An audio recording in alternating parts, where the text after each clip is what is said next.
तो hey guys, मैं आप लोगों के लिए लेकर आ चुका हूँ टॉम्ब फॉलन ऑफ गॉड्स के सीजन 3 के सेकंड एपिसोड को। और इस एपिसोड के अंदर जिस लेवल की ब्रूटैलिटी दिखाई गई है, ये आप लोग खुद से ही मजबूर हो जाओगे ये कमेंट करने के लिए कि भाई सच में मजा आ गया। और अगर फर्स्ट वाले एपिसोड के अंदर मजा आया हो तो इस वीडियो को लाइक करके इसको हाई पे जरूर से कर देना। तो इस एपिसोड की शुरुआत होती है और चैन फाइनली मार चुका होता है मार्कस को, जिसके बाद वो उसके ड्रैगन को मारता है और उसी ड्रैगन के साथ में ही नीचे आ जाता है, जहाँ पर सभी को ये लगा था कि ये लड़का तो उसी के साथ में ही मर गया होगा। लेकिन चैन उस धूल में से निकलकर बाहर आता है और वो सबसे पहले उस लड़की को मारता है जिसने चैनजी को बहुत ही ज्यादा परेशान किया था, जो कि उसको उठा उठा कर फेंक रही थी। इसी वजह से चैन सबसे पहले उसके हाथ को काटता है और उसकी गर्दन भी उड़ा देता है। और जब मार्कस के बाकी के दोनों साथियों की तरफ जाने लगता है तो वो अपने आर्मी के जनरल से रिक्वेस्ट करते हैं कि हमें बचा लो। लेकिन चैन नान पहले ही सभी लोगों को इस बात की वार्निंग दे देता है कि मेरा तुम लोगों के साथ में कोई भी मसला नहीं है। लेकिन फिर भी जनरल अपने सिपाहियों के साथ में चैन नान को घेर ही लेता है, जिसकी वजह से चैन पहले ही उन लोगों को वार्निंग देने लगता है कि अगर तुम लोग मुझे फोर्स करोगे तो याद रखना तुम में से कोई भी आज यहाँ से जिंदा बच के तो नहीं जा पाएगा। जिसकी वजह से अब वो दोनों के दोनों ही बंदे तुरंत ही अपनी जान बचाकर यहाँ से भागने लगते हैं। और अब जनरल अपनी सेना से कहता है कि जल्दी से जाओ और उसे मारकर हमारे सामने लाओ। तो फिर ये सिपाही तुरंत ही अपने अपने वेपन्स को लेकर अपनी मौत की तरफ ही जाने लगते हैं, क्योंकि चैन के तो सर पे खून सवार था, वो किसी को भी जिंदा नहीं छोड़ेगा। इसी वजह से वो चैनजी से कहता है कि अब तुम्हें अच्छे बच्चे के जैसे अपनी आंखों को बंद कर लेना चाहिए। तो चैनजी उसको गले लगाकर अपनी आंखों को बंद कर लेती है और अब चैन ये कहने लगता है कि मैंने तुम लोगों से पहले ही कहा था कि यहाँ से आज कोई भी जिंदा बचकर नहीं जा पाएगा, और तुम लोगों ने मुझे फोर्स किया है तो अब तुम लोगों को भी इस बात का खामियाजा भुगतना होगा। जो कि अब तुरंत ही काफी ज्यादा स्पीड के साथ में इन सोल्जर्स को मारने लगता है और तेजी के साथ में भागने लगता है, जिसके अटैक्स वाकई में इतने ज्यादा खतरनाक होते हैं कि उसके सामने ना तो कोई वेपन टिक रहा था और ना ही कोई सिपाही जो कि उसका सामना कर सके। उसने जैसे यहाँ पर अपनी इस वॉर्ड की मदद से एक स्लैशिंग अटैक को किया था, तो उसके आसपास के चारों तरफ जितने भी सिपाही खड़े हुए थे उनमें से एक भी जिंदा नहीं बच पाता। किसी का हाथ कटता है तो किसी का सिर तो किसी का पैर कट चुका था। और इतने से आकर चैन कहाँ रुकने वाला था, वो तुरंत ही उसके सामने जितने भी सिपाही आ रहे थे वो उनको काटते जा रहा था। मारना तो छोड़ो, वो लोगों को इस तरीके से काट रहा था जैसे कि ये लोग तो उसके सामने गाजर मूली हो। और उसके इस लेवल के अटैक करने की वजह से मैं तो इस बंदे का फैन बन चुका हूँ। और अगर आप लोगों को भी इस बंदे की फाइटिंग मूव पसंद आई हो तो वीडियो को लाइक जरूर से करना। मार्कस के वो दोनों ही साथी अपनी जान बचाकर यहाँ से भाग रहे थे और सिपाहियों को आगे बढ़ा रहे थे कि जाओ जाओ उसको मारो, क्योंकि ये लोग केवल अपनी जान बचाना चाहते हैं। और पीछे की तरफ सिपाहियों की तो हालत खराब हो रही थी। और वाकई में यहाँ पर ये जो फौज आई होती है वो इतनी ज्यादा बड़ी थी कि इनकी मदद से किसी राज्य को भी जीता जा सकता है। लेकिन ये तो सारे के सारे केवल और केवल एक बंदे को जान से मारने के लिए जा रहे थे, क्योंकि चैन नान की जिस लेवल की इविल पावर्स एक्टिवेट हो गई थी उसके सामने कोई भी सिपाही टिक ही नहीं पा रहा था। सेकंड तो छोड़ो, किसी के लिए भी उसके सामने मिली सेकंड तक खड़े हो पाना भी मुश्किल हो रहा था, क्योंकि वो तो लाइटनिंग की स्पीड से आगे बढ़ रहा था और सभी को मारते जा रहा था। जो नजारा देखने में बहुत ही ज्यादा सेटिस्फाइंग था। और इस वार्ड की भी तारीफ करनी चाहिए, क्योंकि ये इस वार्ड भी लोहे से बनी हुई शील्ड को एकदम मक्खन के जैसे काटते जा रहे थे। चैन नान ने अपने एक हाथ में चैनजी को पकड़ा हुआ था और दूसरे हाथ में इस वार्ड को, लेकिन फिर भी उसकी रफ्तार, उसकी पावर अनमैचेबल थे। और जब उसकी इस वार्ड दूसरी इस वार्ड के साथ में टकराती तो लोगों की इस वार्ड कट जाया करते थे, जिसके साथ साथ वो अपने दुश्मनों के भी टुकड़े टुकड़े करते जा रहा था। जो नजारा भी देखने लायक होता है, क्योंकि यहाँ पर अब चारों तरफ खून ही खून नजर आ रहा था। तो दोनों ही बंदे तेजी के साथ में भाग रहे होते हैं सिर्फ और सिर्फ अपनी जान बचाने के लिए। वो लोग कह रहे होते हैं कि क्या कोई यहाँ पर ऐसा नहीं है जो कि इस राक्षस को यहाँ पर रोक सके। जो कोई भी ऐसा करेगा हम उसको 10,000 सोने की मुद्राएं देंगे। लेकिन इस मौत के सामने आखिर इनाम किसको ही चाहिए होगा, क्योंकि चैन किसी के ऊपर भी दया नहीं दिखाता, वो सिर्फ और सिर्फ मारना जानता है। और इस तरीके से काटना कि देखने वालों की भी रूह कांप जाएगी। कैपिटल सिटी में सिपाहियों की संख्या लगातार बढ़ती जा रही थी, वो सारे के सारे आते ही जा रहे थे। और पीछे की तरफ से चैन सिर्फ और सिर्फ अपनी इस वार्ड को चला रहा था, ना तो कोई फॉर्मेशन और ना ही कोई स्पेशल टेक्निक, सिर्फ और सिर्फ उसकी ताकत और उसके हाथ में तलवार। इतना ही काफी था चैन के लिए इस बड़ी से बड़ी सेना को नेस्तो नाबूद करने के लिए, जिसने वाकई में इन लोगों को मारते हुए जमीन को फाड़ दिया था, आसमान को भी चीर कर रख दिया था। जिसकी वजह से अब कैपिटल सिटी के अंदर जहाँ देखो वहाँ पर खूनी खून और लाशें ही लाशें नजर आ रही थी। चैन इन बंदों को मारकर उनकी लाशों के ढेर के ऊपर खड़ा हुआ था, जहाँ पर अब सिटी का गेट था और चंद बचे हुए सिपाही। चैन इन लोगों को वार्निंग देता है कि या तो मुझे शिकार कर लेने दो या फिर तुम लोग खुद भी शिकार बन जाओ, जिसकी वजह से अब तुरंत यहाँ पर भागते हुए सामने आ जाता है जनरल, जिसके साथ साथ यहाँ पर वुलोंग भी आ जाती है और भी कहने लगती है कि चैन प्लीज ऐसा मत करो, हम लोग इसके बारे में बात कर सकते हैं। तुम्हें जो कोई भी मिसअंडरस्टैंडिंग हुई है हम लोग तुम्हें सब कुछ सही करके देंगे। जिसको देखकर वो जनरल कहने लगता है कि क्या ये बंदा वाकई में ड्रैगन फैमिली वालों को भी जानता है, जहाँ पर अब वो लड़के तुरंत ही कहने लगते हैं कि हाँ मुझे याद आ गया, ये तो है चैन नान, जो कि ईस्टर्न चू किंगडम का नेशनल प्रोटेक्टर के नाम से जाना जाता है। और जब इस बंदे ने इंपीरियल सिटी के अंदर अपना कारनामा दिखाया था तब से काफी सारे लोग इसको जानते हैं, जिसकी वजह से अब जो सिपाही बचे हुए थे वो भी दहशत में आ जाते हैं कि क्या इन लोगों को इसके साथ में फाइट करनी भी चाहिए। और वो जनरल ईस्टर्न चू किंगडम का नाम सुनकर ये सोचने लगता है कि क्या ये बंदा वहाँ का है। जनरल कहता है कि अब क्योंकि तुम ईस्टर्न चू किंगडम के नेशनल प्रोटेक्टर हो, इसी वजह से क्या तुम मेरी बात को मानकर नीचे आओगे और क्या अपने वेपन को रखोगे। लोग इसके बारे में आराम से बात कर सकते हैं और तुम्हें जो भी परेशानी हुई है उसके लिए मैं तुमसे माफी चाहता हूँ। जिसकी वजह से चैन अपनी स्वॉर्ड को नीचे करता है और अब वो नीचे भी आने लगता है। तो जनरल आगे बढ़ते हैं और वो जो दो बंदे जिंदा बचे हुए थे वो हंसते हुए सामने आते हैं और ये कहने लगते हैं कि यानी कि अब ये बंदा हम पर हमला नहीं करेगा। जहाँ पर अब चैन चलते हुए उन लाशों के ढेर से नीचे आ रहा था। जनरल को ऐसा लग रहा था कि ये बंदा अपने वेपन को डालेगा और उसके साथ में अच्छे से बातचीत करेगा, इसीलिए वो चैन से ये कह रहा था कि देखो यहाँ पर यंग लॉर्ड ने जो कुछ भी किया था मैं उस सारे के सारे मैटर को बातचीत से ही सुलझाने की कोशिश करूंगा। लेकिन एक्चुअली मैं चैन का यहाँ पर बातचीत करने का कोई भी इरादा नहीं था, क्योंकि वो जनरल की तरफ बिना देखे ही आगे निकल जाता है। और अभी भी उसके हाथों में वो डेडली स्वॉर्ड होती है, जिसको देखकर उन दोनों ही बंदूकियां फट चुकी थी। उन दोनों की ही रूह कांपने लगती है। वो कहने लगते हैं कि अब आकर तुम हमारे साथ में क्या करना चाहते हो, तुम्हें जिसे मारना था तुम तो मार ही चुके हो। लेकिन पलक झपकते ही अब चैन उनके और भी करीब आ चुका था, जिसकी वजह से वो दोनों ही अब तो थर थर कांपने लगते हैं कि पता नहीं उनकी जान किस तरीके से जाएगी। वो लोग चैन के सामने अपने हाथ जोड़ने लगते हैं ताकि वो उसको छोड़ दे, लेकिन चैन अपनी स्वॉर्ड को रेज करता है और इन दोनों की ही आंखों के अंदर मौत का डर देखता है। और चैन की आंखों में केवल और केवल प्रतिशोध की ज्वाला धधक रही थी। जनरल उसको यहाँ पर रोकने की कोशिश करते हैं, लेकिन वो एक ही स्लैश के साथ में उनमें से एक बंदे को काट कर रख देता है और उसकी जान ले लेता है। जहाँ पर अब दूसरे की भी बारी आ चुकी थी, लेकिन ये नजारा देखकर जनरल तभी इस बात को कहने लगा था कि अब तुम अपनी हद पार कर चुके हो। तुमने हमारे किंगडम में आकर इतना ज्यादा वायलेंस मचा दिया और साथ ही साथ हमारे नियमों को भी तोड़ा। तुमने ना जाने आज यहाँ पर कितने ही सिपाहियों को मौत की सूली चढ़ा दिया और हमारे क्लेन के नियमों के हिसाब से ये एक कैपिटल क्राइम है। इससे पहले ही चैन दूसरे बंदे को मार चुका था और अब वो बढ़ने लग जाता है जनरल की तरफ। तो वो कहता है कि भले ही तुम ईस्टर्न चू किंगडम के नेशनल प्रोटेक्टर हो, लेकिन फिर भी तुम्हें माफ नहीं किया जाएगा और तुम्हें सजाए मौत दी जाएगी। वो यहीं पर ही चैन को सारे के सारे नियम समझाने लगता है कि उसे किस नियम के हिसाब से कौन सी सजा दी जाएगी और फिर अपने सिपाहियों से कहता है कि सभी लोग तैयार हो जाओ इस पर हमला करने के लिए। हम लोगों को किसी भी हाल में इस क्रिमिनल को यहाँ से जाने नहीं देना है। लेकिन चैन के ऊपर हमला करने की हिम्मत उनमें से किसी भी सिपाही के अंदर नहीं हो रही थी। तभी फिर चैन ये कहने लग जाता है कि आज यहाँ पर जो कुछ भी हुआ वो हर किसी ने देखा। सभी को ये पता था कि मैंने ये सब कुछ किस वजह से किया था। चैन ने लोगों को मारा, लेकिन ये सब कुछ उसे मजबूरन करना पड़ा। और वो चार लोग जो कि इविल पर्सनैलिटी के थे, जिनको मैं नहीं जानता और मैं जानना भी नहीं चाहता। मैं बस इतना जानता हूँ कि वो मौत के हकदार थे और मैंने उन लोगों को मौत भी दे दी। और अब क्योंकि मैंने अपने मैटर को सॉल्व कर लिया तो अब मैं यहाँ से खुद ब खुद ही चला जाऊंगा। और अगर अब दोबारा से कोई मुझे रोकने की कोशिश करेगा तो मैं उसके ऊपर रत्ती भर भी रहम नहीं खाऊंगा। और चैन के इस रूप को देखकर वो लोग ये सोचने लग जाते हैं कि क्या ये वही चैन है जिसको मैं जानती थी। लेकिन अब उसी मोमेंट पर यहाँ पर धरती कांपने लगती है जैसे कि कोई आ रहा हो। और एक्चुअली में अब यहाँ पर आ रही होती है इस किंगडम की सबसे बड़ी सेना, जो सारे के सारे उस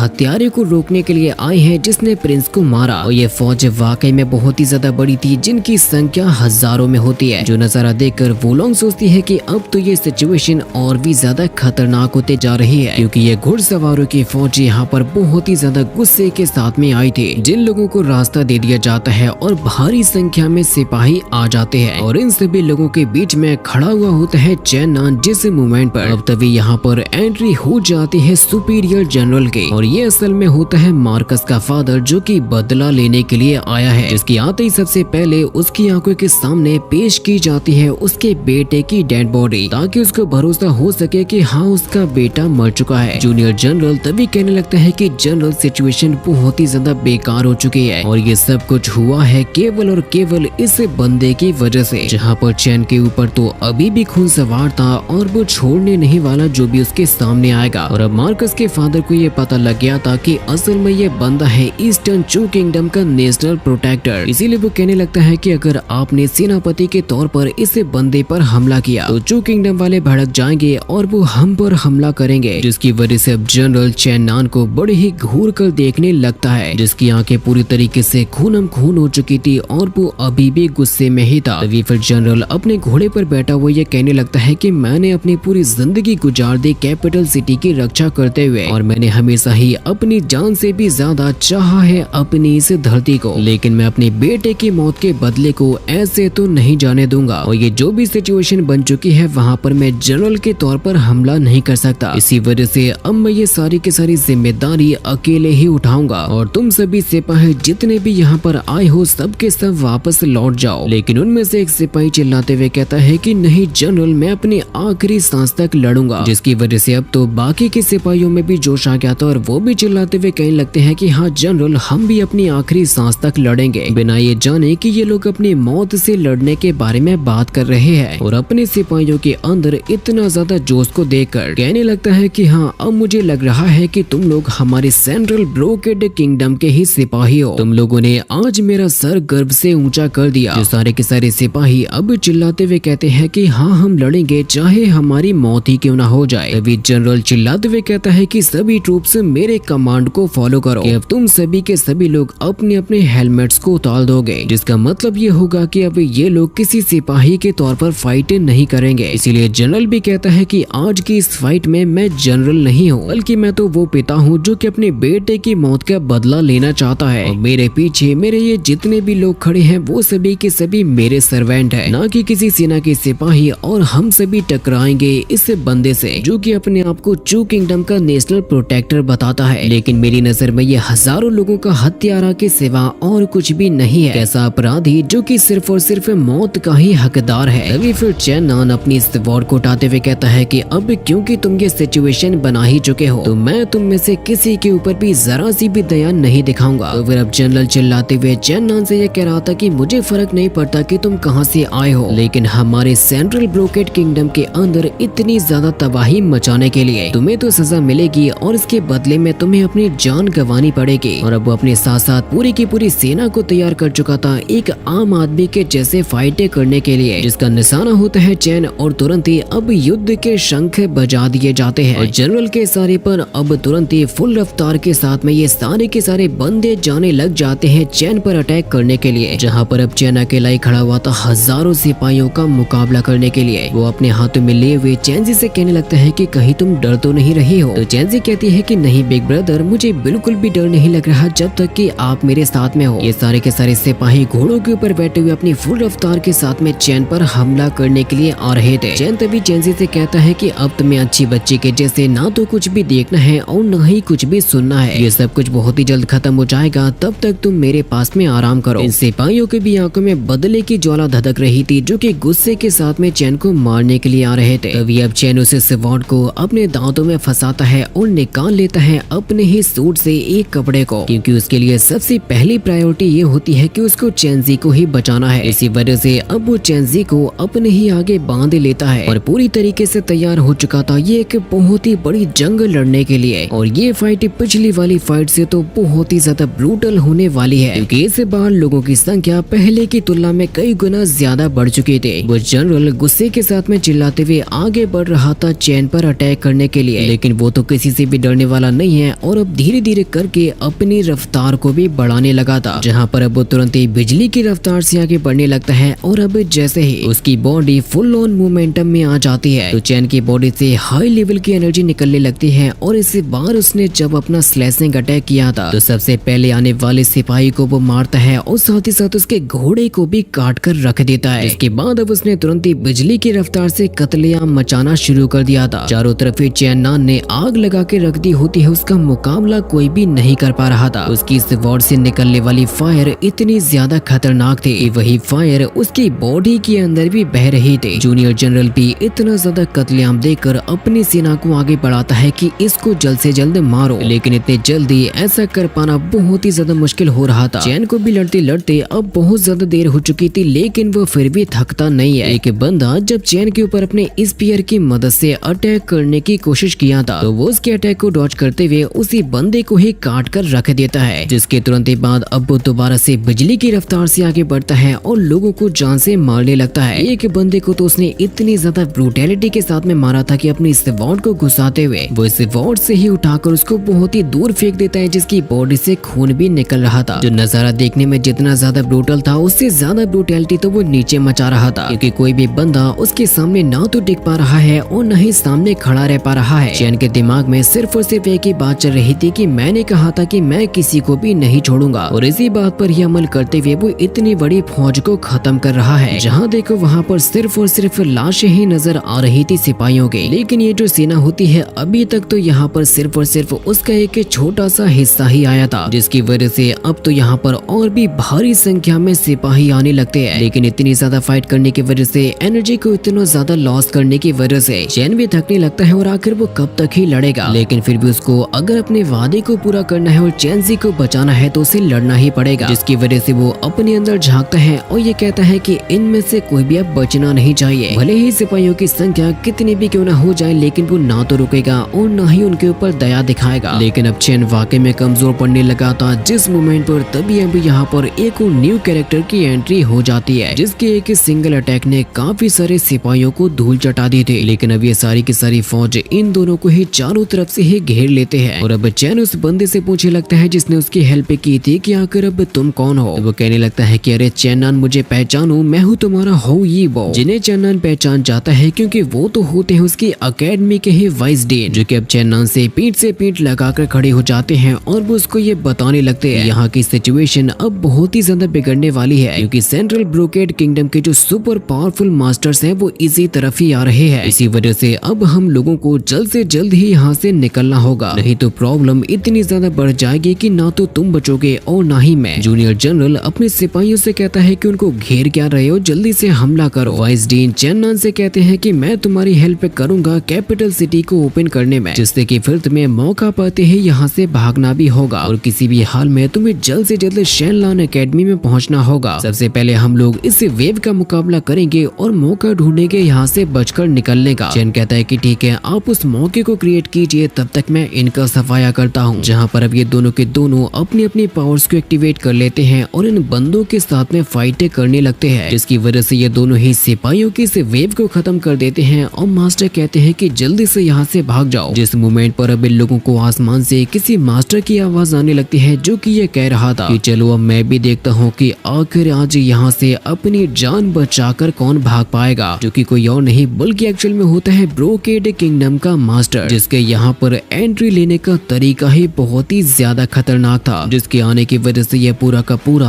आसमान ही लाल हो चुका था। और वो ये कहने लगता है कि मेरी रॉयल सिटी में आकर मेरी ही आर्मी के साथ में फाइट करके उन्हें ही मार रहे हो, तुम्हारी आखिर इतनी ज्यादा हिम्मत कैसे हो गई, और क्या तुम्हें वाकई में लगता है कि तुम्हारे सामने सेंट्रल ब्रोकेड किंगडम कुछ भी नहीं है जिनको तुम कुछ भी करके यहाँ से भाग जाओगे। जिसकी वजह से वाइस डीन चैनान से कहते हैं कि अरे नहीं, ये तो आ गया, हम लोगों को यहाँ से भागना होगा। वो लोग जैसे यहाँ से भागने लगते हैं तो ये मास्टर तुरंत ही अपने पावर्स के सप्रेशन को डालने लगता है उन दोनों के ही ऊपर, जो सप्रेशन इतना ज्यादा पावरफुल होता है कि वो किसी सिटी को भी तबाह कर सकता था। लेकिन वो यहाँ पर तो सिर्फ केवल और केवल इन दोनों को रोकने के लिए ही यूज कर रहा था, जिसका प्रेशर वाकई में बहुत ही ज्यादा होता है। जिस मोमेंट पर वो मास्टर चैनान से कहने लगता है कि मैं तुम्हें जानता हूँ कि तुम वही लड़के हो जिसने स्काई ड्रैगन को केवल एक तीर की मदद से ही जान से मार गिराया था, लेकिन तुम्हारी ये ताकतें हमारी सिटी में किसी भी काम में नहीं आएंगे। मैं जानता हूँ कि तुम यहाँ पर सेंट्रल ब्रोकेड किंगडम के अंदर सिर्फ और सिर्फ अपनी ताकत को नुमाइश करने के लिए आए थे, लेकिन मैं तुम्हें इतनी आसानी के साथ में जाने तो नहीं दूंगा। जिसका जवाब देते हुए चैन कहने लगता है कि आज मैंने यहाँ पर जो कुछ भी किया वो सिर्फ अपने आप को बचाने के लिए किया था। मुझे ये बताइए, अगर मेरी तरह आपकी भी बेइज्जती हुई होती तो क्या आप अपने गुस्से को पी जाते या फिर उन लोगों का मुकाबला करते जिनकी वजह से आपकी बेइज्जती हुई? तो वह मास्टर कहता है कि बहाने बनाना बंद करो और इस बात को एक्सेप्ट करो कि आज कैप्टन कैपिटल सिटी के अंदर तुमने कितने लोगों को जान से मारा और तुम्हारी सजा सिर्फ ये है कि मैं तुम्हें यहाँ से जाने तो बिल्कुल भी ना दूं। तुम्हें जिंदा छोड़ने का मतलब है कि तुम दोबारा से इतने ही लोगों को जान से मार सकते हो। तुम्हें बता दूं कि मैं सिर्फ एक लोन कल्टीवेटर हूँ और नेशनल अफेयर्स के बीच में मैं कभी भी नहीं पढ़ता। तुम आज के बाद से हमेशा ही मेरे नाम को याद रखना, क्योंकि मैं हूँ ताओरान। जिसकी बात को सुनकर अब चैन उसे कहने लगता है कि ये मत समझना कि तुम्हारी एज ज्यादा होने की वजह से मैं तुम्हें कुछ भी नहीं करूंगा, लेकिन तुम्हें ये नहीं भूलना चाहिए कि मैं हूँ ईस्टर्न चू किंगडम का नेशनल प्रोटेक्टर, और अगर मुझे सेंट्रल ब्रोकेड किंगडम के अंदर मार दिया गया तो इस बात को याद रखना कि चू किंगडम तुम्हें किसी भी हाल में नहीं छोड़ेगी और वो बदला तो जरूर से लेकर रहेगी। तो ताओरान कहने लगता है कि बकवास से बंद करो। क्या तुम्हें सच में लगता है कि ईस्टर्न चू किंगडम सिर्फ एक बंदे के लिए जंग को शुरू कर देगी? मुझे तुम्हारी इन झूठी बातों पर भरोसा नहीं है, इसलिए अब मुझे अपना काम करने दो। जिसने तुरंत ही अपनी पावर्स का यूज करते हुए डार्क रियल्म का दरवाजा खोल दिया था और एक इविल हैंड को बाहर निकाल लिया था, जो कि बहुत ही ज्यादा पावरफुल होता है और टकराने के लिए जा रहा होता है चैन से, जिससे कि उसे रोकने और बचाने के लिए सामने आना पड़ता है चैन के वाइजी डीन को। ताओरान कहता है कि तुम अभी भी मेरा मुकाबला करने की हिम्मत कर रहे हो। इसके बाद उसने तुरंत ही अपना दूसरा अटैक किया। तब वो मास्टर कहते हैं कि चैन अपने आप को इस हमले से बचाओ। आप लोगों को क्या लगता है इस हमले का चैन किस तरीके से मुकाबला करेगा, या फिर वो इंजर्ड हो जाएगा? आप लोग अपनी ओपिनियन से मुझे कमेंट में जरूर से बताना।